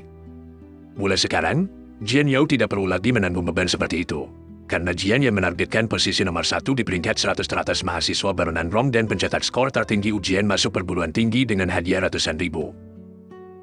Jian Yan menegaskan bahwa Jian Yao tidak perlu mengorbankan masa depannya hanya demi 50.000. Kali ini, ia akan memastikan adiknya bisa tetap belajar dan berdiri di jalurnya sendiri.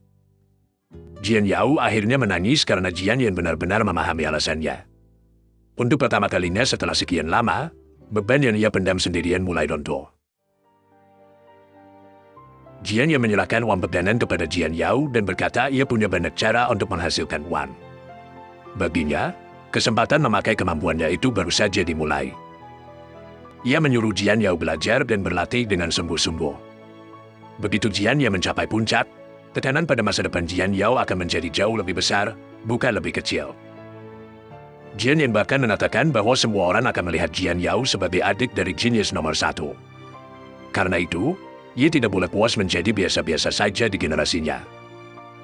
Jian Yao mencoba memanggil kakaknya, tetapi tangisnya pecah lebih dulu. Kata-kata Jian Yan berhasil menyentuh bagian yang selama ini ia sembunyikan. Jian Yao akhirnya memeluk Jian Yan, berjanji tidak akan mempermalukan nama keluarga mereka. Bagi Jian Yan, janji ini adalah tanda bahwa ia berhasil mengubah salah satu penyesalan terbesarnya di kehidupan sebelumnya. Sambil memeluk Jian Yao, Jian Yan menyadari bahwa mulai sekarang ia harus fokus mencari uang sekaligus meningkatkan levelnya. Gelar pencetak skor tertinggi di kota Nanrong tidak boleh jatuh ke tangan orang lain selain dirinya.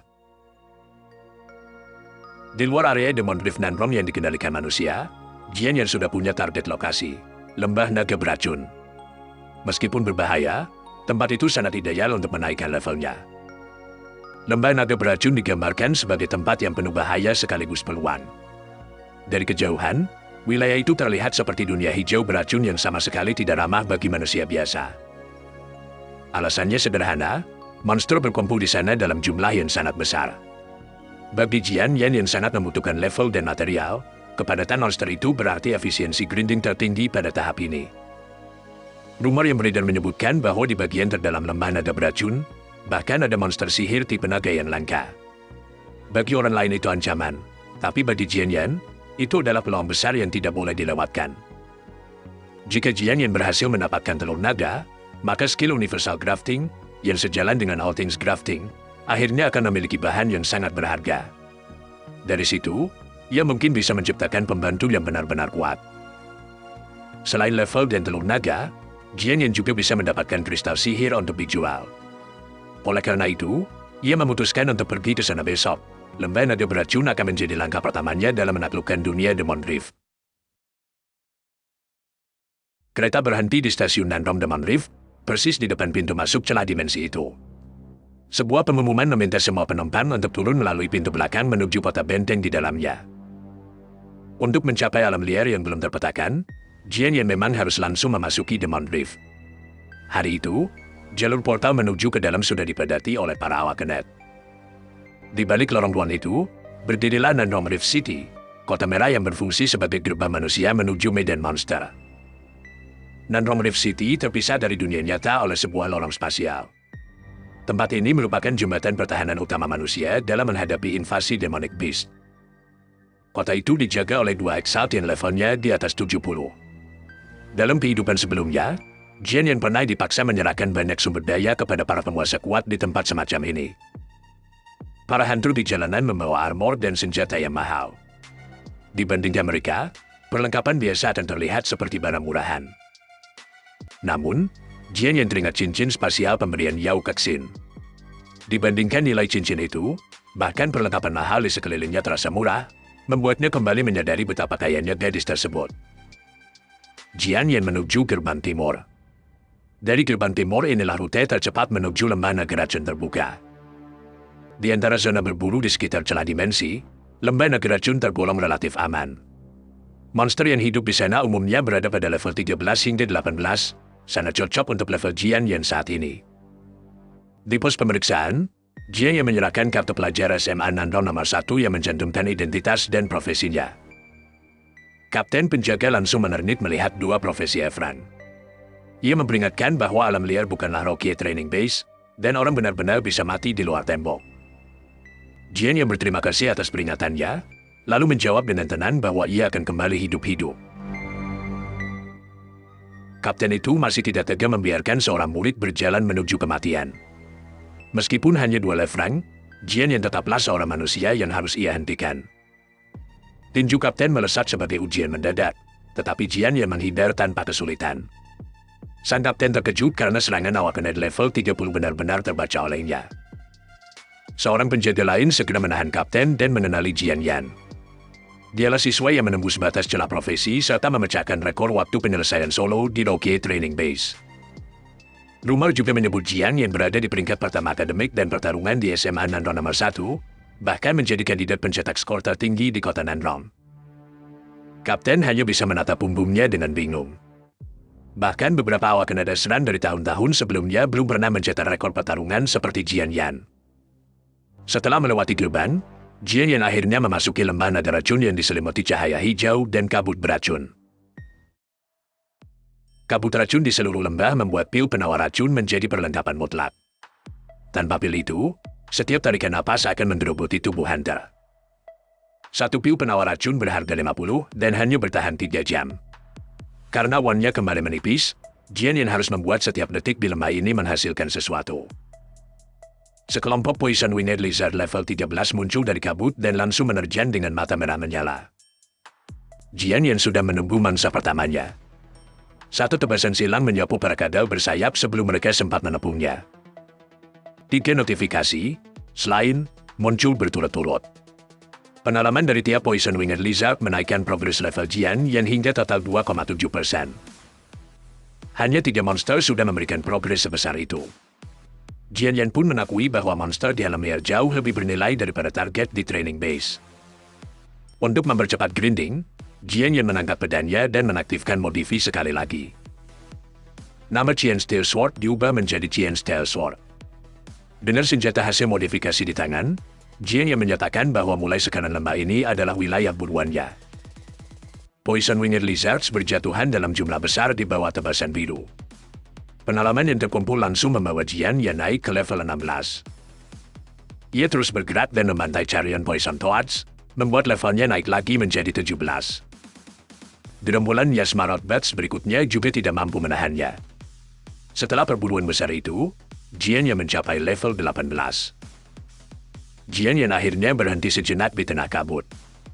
Statusnya menunjukkan level 18 dengan progres 8,9%. Sayangnya, dari seluruh monster yang dibantai, tidak satu pun menjatuhkan kristal mana. Jian Yan hanya bisa mengeluh karena keberuntungannya hari itu benar-benar buruk. Sebuah suara asing tiba-tiba bertanya apakah semua bangkai monster di sekitar itu memang hasil buruannya. Jian Yan menoleh dan melihat dua pria berjalan keluar dari kabut menuju tempatnya beristirahat. Pria berambut gelap di depan adalah Lu Yuan, seorang awak kereta serangga assassin dari SMA Nandron nomor 7 sekaligus putra tertua keluarga Lu. Pendamping Lu Yuan membentak Jian Yan agar segera menjawab, seolah seorang murid biasa tidak pantas menabaikan tuannya. Jian Yan menjawab datar, jika bukan dirinya yang membunuh semua monster itu, lalu siapa lagi? Nada tenang itu membuat si pendamping marah. Ia menuduh Jian Yan tidak tahu siapa Lu Yuan dan bersiap memperbesar masalah. Lu Yuan menahan bawahannya. Ia sudah mengenali Jian Yan dan justru menawarkan kerja sama tim setelah melihat kemampuan berburu tersebut. Jian Yan menolak tanpa ragu dan pergi membawa pedangnya. Ia tahu Lu Yuan hanya ingin menumpang pengalaman tanpa membayar apapun. Pendamping Lu Yuan merasa penghinaan itu tidak bisa dibiarkan dan meminta izin untuk memberi Jian Yan pelajaran. Lu Yuan justru semakin tertarik.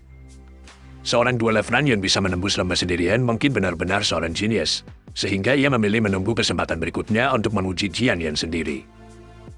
Sementara itu, pendampingnya diam-diam bersumpah akan memukul Jian Yan sampai merangkak mencari giginya sendiri. Jian Yan melanjutkan perjalanan dengan satu antidote pil tersisa. Rencananya sederhana, membunuh beberapa miasma demon pot lagi, mencapai level 19, lalu keluar dari lembah. 1 jam berlalu, tetapi tidak ada jejak rara monster yang ia cari. Hutan beracun hanya menyisakan kesunyian dan bangkai-bangkai biasa.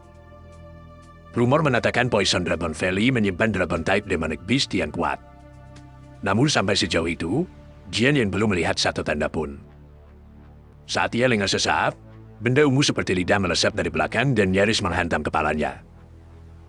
Jian Yan memutar tubuh dan menangkis serangan mendadak itu.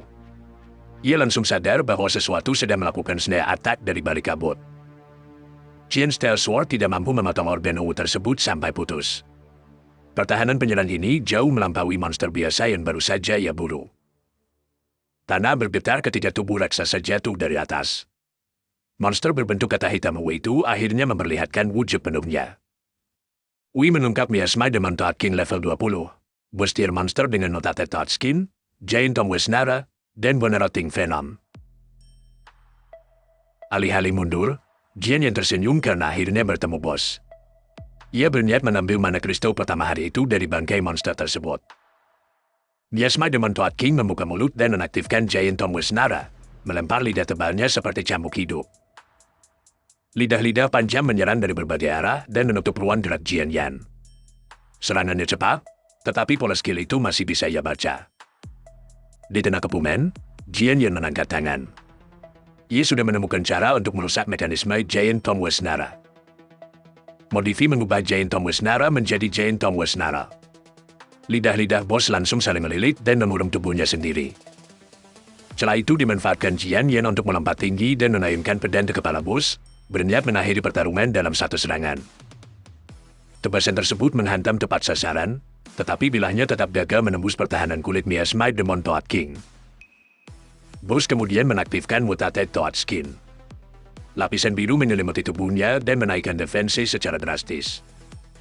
Karena level target melebihi level Jian Yan, durasi modifikasi habis pada saat terburuk.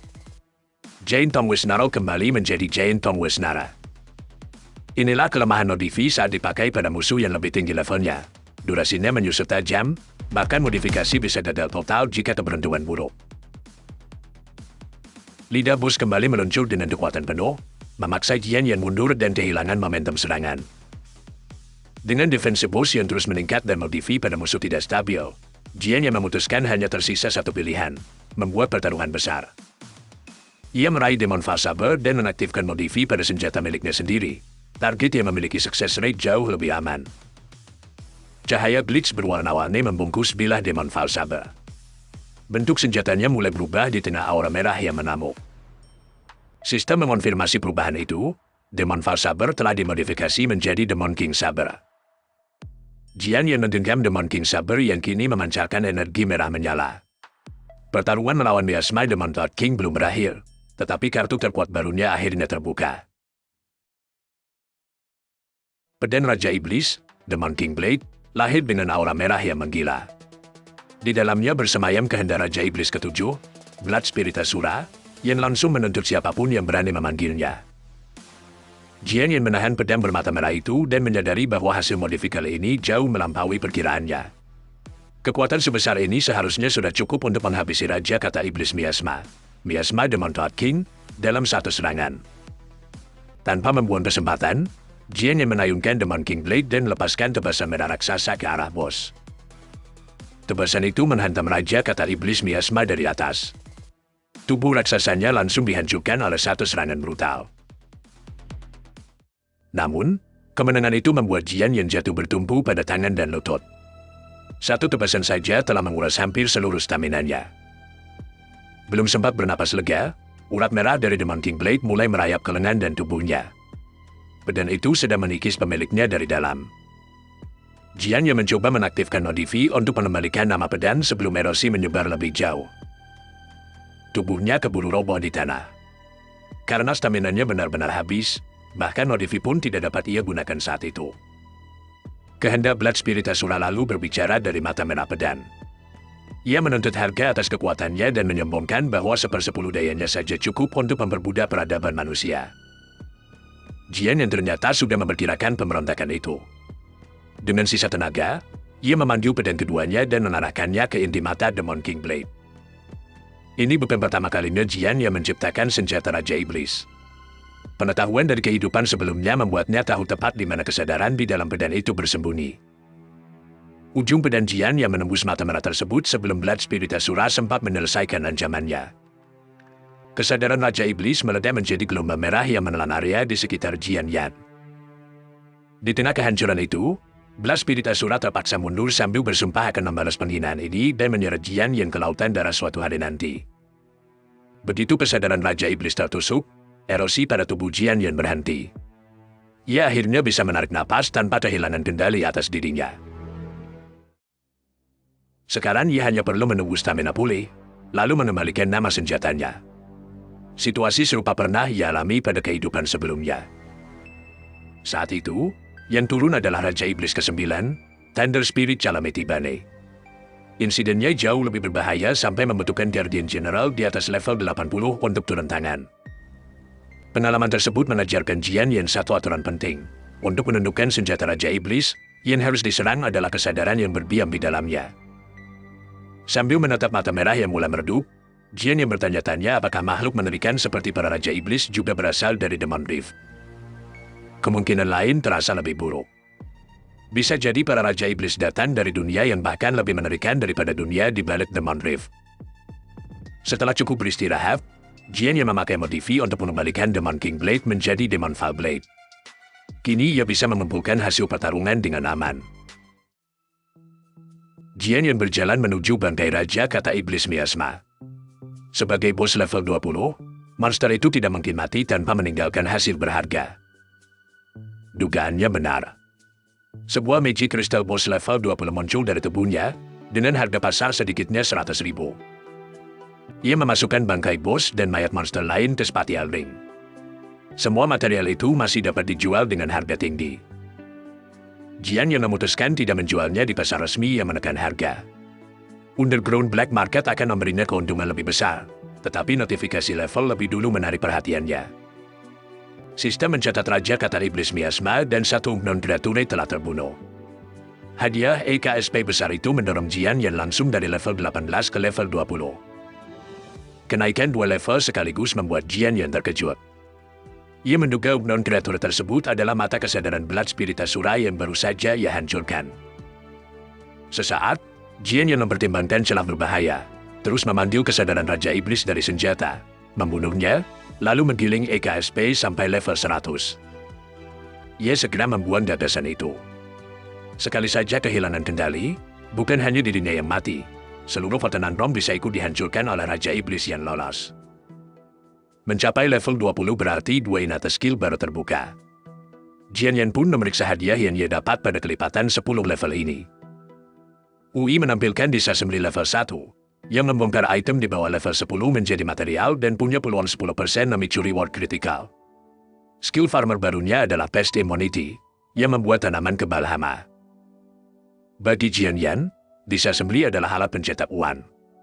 Sementara itu, Pest Immunity hanya perlu diubah satu karakter untuk menjadi Damage Immunity, sebuah skill penyelamat nyawa, meski versi level 1-nya pasti memiliki banyak batasan. Dengan law tersimpan dan level baru tercapai, Jian Yan berlari meninggalkan Poison Dragon Valley untuk kembali ke kota.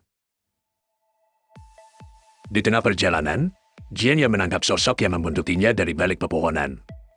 Ia mengenalinya sebagai bawahan Lu Yuan dan mempertanyakan tujuannya datang sendirian. Pengejar itu akhirnya memperkenalkan diri sebagai Liu Tao, assassin Baron level 17. Ia menghina duel-veteran Jian Yan dan mengaku sudah lama menunggu kesempatan menyergapnya. Liu Tao menaktifkan Extreme Speed, meningkatkan agility 30%, lalu menerjang sampai sesumbar akan memberi Jian Yan pelajaran.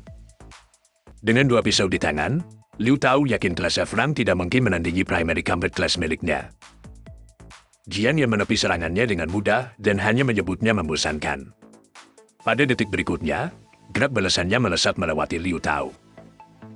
Liu Tao terlempar ke batang pohon dengan luka berdarah di dada. Ia tidak memahami bagaimana Jian Yan bisa bergerak lebih cepat darinya. Dari posisinya yang tersungkur, Liu Tao melihat Jian Yan menarik pedang dari spatial ring. Ia makin tidak percaya seorang duel F-Rank memiliki item semahal itu. Jian Yan menegaskan, membangkitkan kelas tempur utama tidak serta-merta membuat seseorang tak terkalahkan.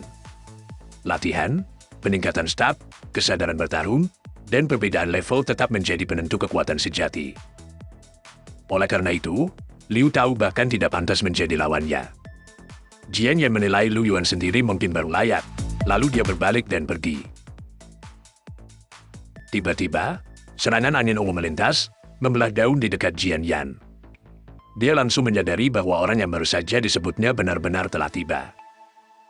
Lu Yuan menerjang dari udara dan langsung beradu pedang dengan Jian Yan. Dalam benturan pertama itu, ia sempat memuji kualitas senjata lawannya. Jian Yan membalas pujian itu sambil menahan bilah Lu Yuan. Senjata Sanggala Assassin juga jelas bukan barang sembarangan. Keduanya saling mundur dan bergerak menitari area dengan kecepatan tinggi, memuji jarak dan refleks sebelum pertarungan sungguhan dimulai. Lu Yuan menyatakan, ia ingin menyaksikan sendiri kekuatan freshman peringkat pertama kota Nanrong. Jian Yan menangkap maksudnya. Lu Yuan rupanya tidak puas melihat dirinya di posisi pertama peringkat level freshman. Jian Yan menolak bertarung tanpa keuntungan. Ia mengusulkan taruhan sederhana, siapapun yang kalah harus menyerahkan senjatanya kepada pemenang. Lu Yuan menerima tantangan itu dan menaktifkan dialek loak. Kekuatan angin menyelimuti tubuhnya, meningkatkan kelincahan hingga 80%. Jian Yan justru menyambut taruhan tersebut dengan senyum. Baginya, duel ini adalah kesempatan untuk menambah satu lagi senjata bagus ke dalam koleksi kecilnya.